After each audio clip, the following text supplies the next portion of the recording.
Untuk khidmat ilmiah yang pertama disampaikan oleh Kiai Haji Anpas Kusumo, yang kedua disampaikan oleh Dr. Kiai Haji Ucup Fathudin Al-Ma'arif Nursin MAG, dan terakhir oleh Pangersa Abah. Silakan.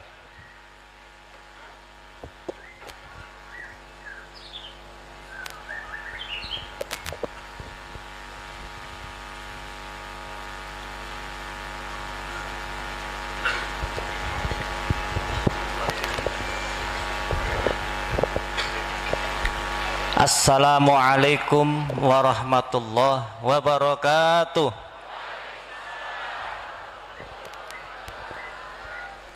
Izin Abah di hadapan Guru Agung Pangersa Abah,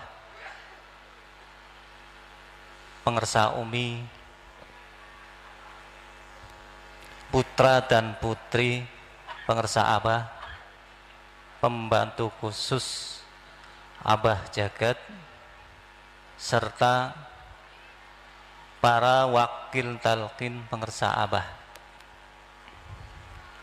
dan ikhwan akhwat yang berbahagia.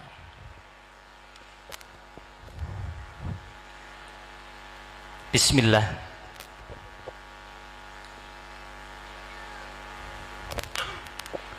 Ada kalam dari para ahli sufi, man arafa nafsahu faqad arafa rabbah. Barang siapa yang telah mengenal diri, pada hakikatnya pasti dia akan mengenal Tuhannya. Poin yang paling terpenting adalah diri. Apa itu diri? Diri itu terdiri dari dua tubuh. Saya hanya merangkum dari kalam-kalam Pangersa Abah.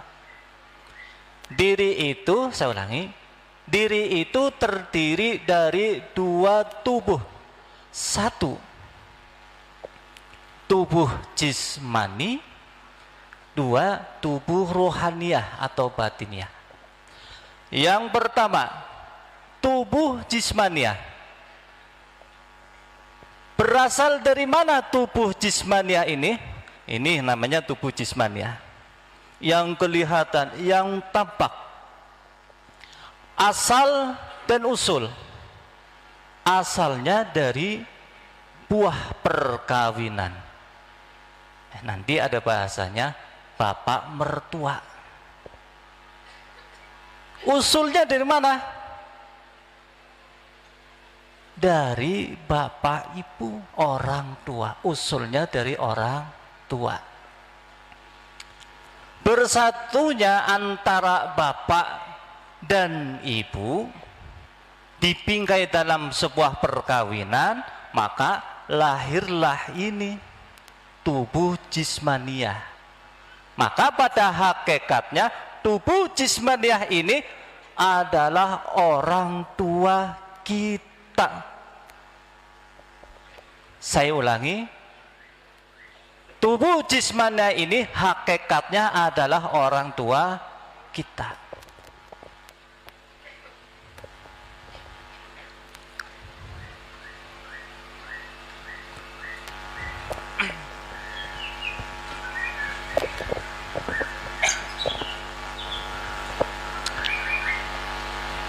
Para ikhwan ahwat, makanya begini, kita ini seringkali menganggap bahwa diri ini adalah milik kita, padahal diri ini adalah milik orang tua, bukan orang lain. Saya ulangi,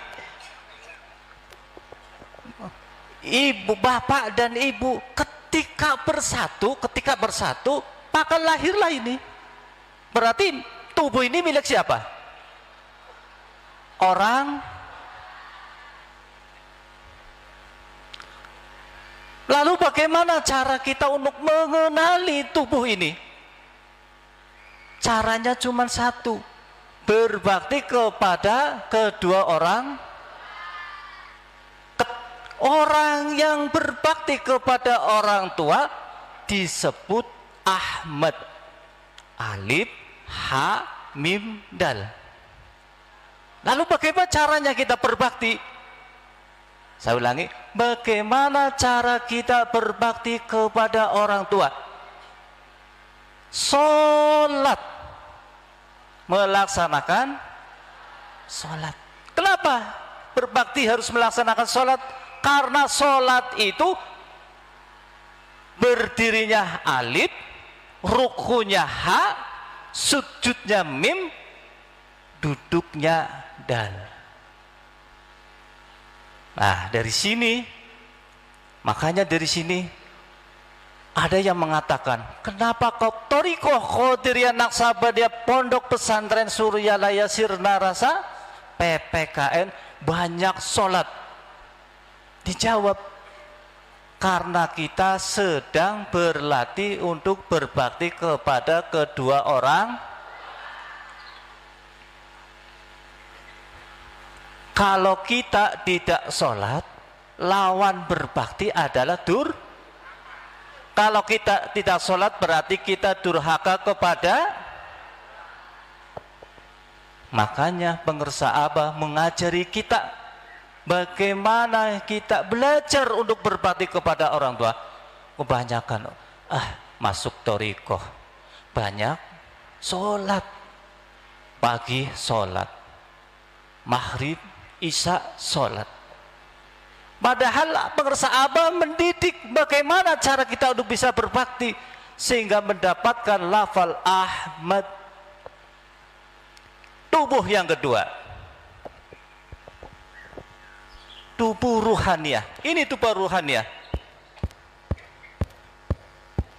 Nah, asal usulnya dari mana? Berasal dari mana tubuh ini?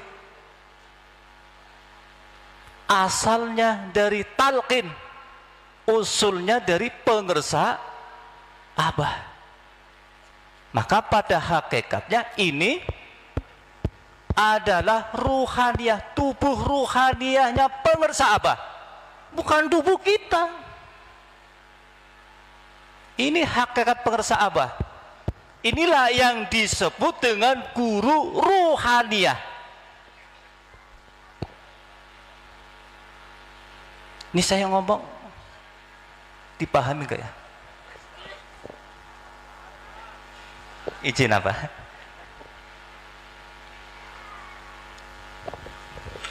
Talqin, asal dari talqin. Kata pengersa Abah, talqin itu serah terima 3 kunci surga, ma'wa, naim, firdaus. Dengan kata lain begini Pak, pengersa Abah itu menitipkan rahasianya. Kunci itu adalah rahasia. Pengersa Abah menitipkan rahasianya ke dalam kolbu kita. Kalau pengersa Abah menitipkan rahasianya kepada kita, otomatis pengersa Abah akan tahu. Setiap murid-muridnya berada dimanapun, pengersa Abah akan tahu. Saya punya uang 100.000, kemudian 100.000 ini saya taruh di jok motor. Kemanapun saya pergi, pasti saya akan teringat saya menaruh uang di jok motor. Begitu juga dengan pengersa Abah. Pengersa Abah itu selalu tahu berada, murid-muridnya dimanapun pasti akan tahu. Kemudian dari tubuh jismaniyah dan tubuh ruhaniyah ini dikatakan hidup kalau di dalam dirinya mengeluarkan bunyi atau suara. Maka bunyi atau suara adalah sebagai tanda hidup. Jadi hakikat daripada bunyi dan suara disebut hidup atau hayat. Ini yang tidak kita mengerti. Makanya pantas ketika zikir la ilaha illallah, mulutnya zikir, pikirannya berada di karena belum tahu tentang zikir ini.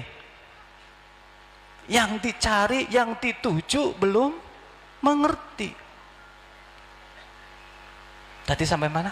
Nah, hayat atau hidup asal usulnya berasal dari mana hayat ini atau hidup ini? Dari talqin. Usulnya dari kalam suci pengersa Abah. Kalam ini berasal dari mana kalam ini? Dari ucapan duhuriyah pengersa Abah dan ucapan ruhaninya pengersa Abah.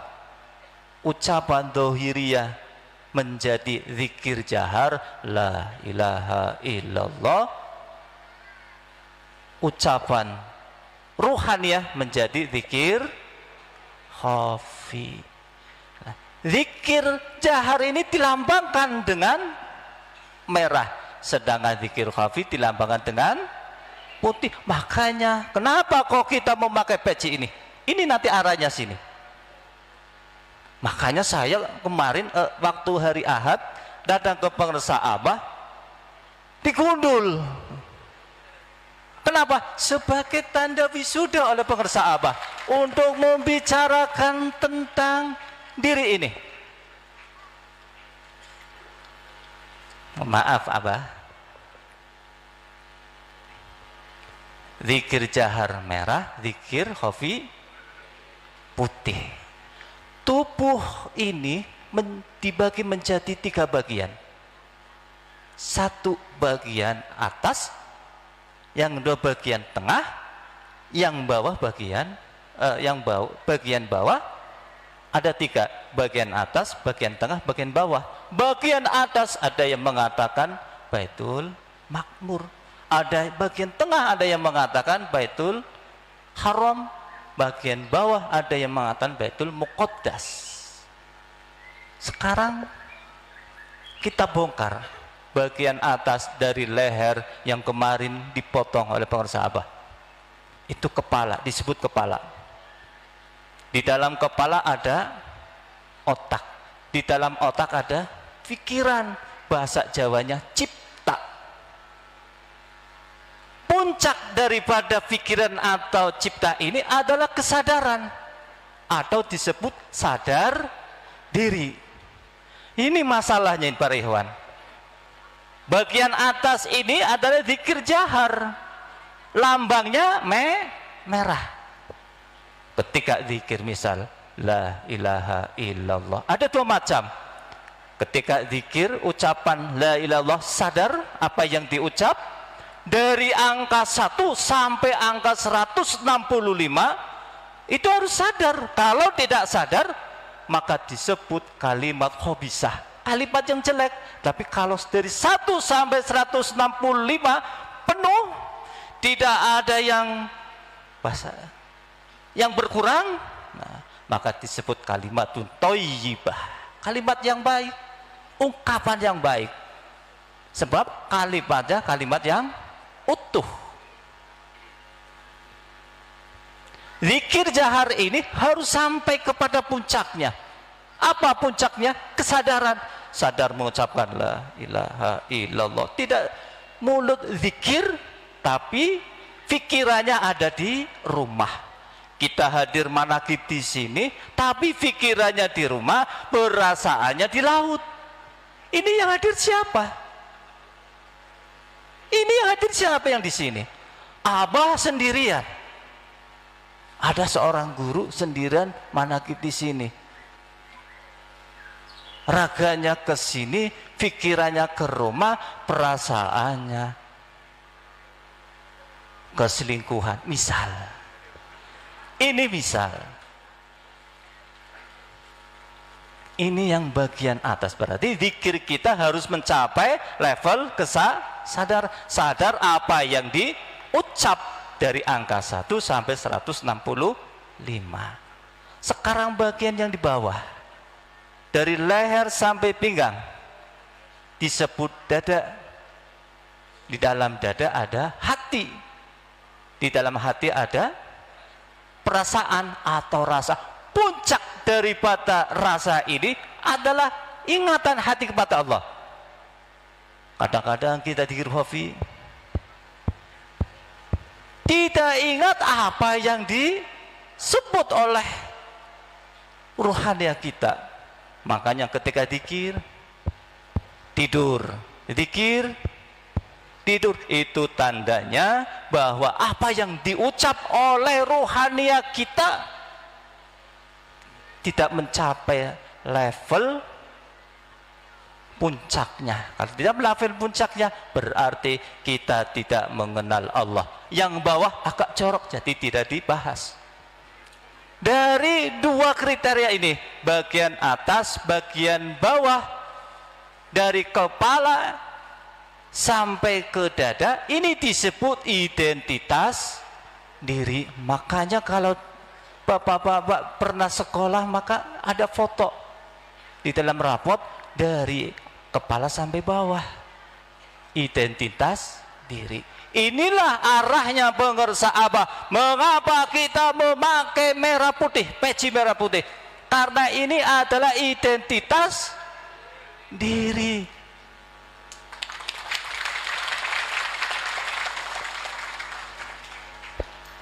Belum ada yang ngomong?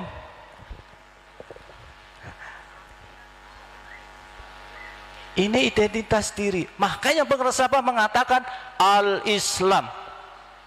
Karena di dalam KTP Islam.